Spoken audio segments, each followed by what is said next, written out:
Strike, counterstrike. For all intents and purposes, Israel and Iran are at war, with the first exchange of direct attacks on the other's territory after decades of simmering, often violent hostilities conducted mostly in the shadows. Against the backdrop of the full-blown campaign against Hamas and Gaza, both sides appear to have declared a pause after the exchange of blows. Meantime, after months of stalemate, a $95 billion military aid package for Ukraine, Israel, and Taiwan was approved Saturday by the House of Representatives, passage that's likely to be repeated pretty quickly in the Senate. Panel, major developments this week. What do you see moving forward? Gary, I'm going to start with you. Well, the Middle East is complicated. Ukraine is complicated, but Ukraine needs the help. The problem in the Ukraine issue is, like with Israel and dealing with the terrorists, we don't have the administration giving good guidance. They want to dictate to our allies how they run their wars. So Ukraine has dribbled out the aid. They want to put Israel into the same situation. But here's what happened. Iran was forced to do something, according to my sources, because their allies, the terrorists, were bitching at them. What are you doing?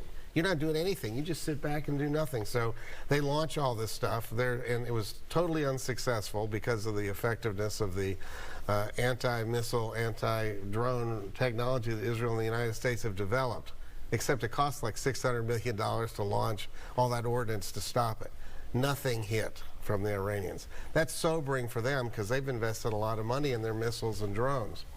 Israel then was going to counter, and they had to respond. The United States put Israel under enormous pressure and then told Israel, look, we'll okay Rafah, do not hit Iran hard. So Israel decided to show a demonstration. They launched a number of missiles, and they hit an air base in Iran. They all got through. Iran didn't knock down any of them, but it was just a handful. But Iran has now gotten the message. Their stuff may not work, and Israel can hit them whenever they want. So that's probably a good thing.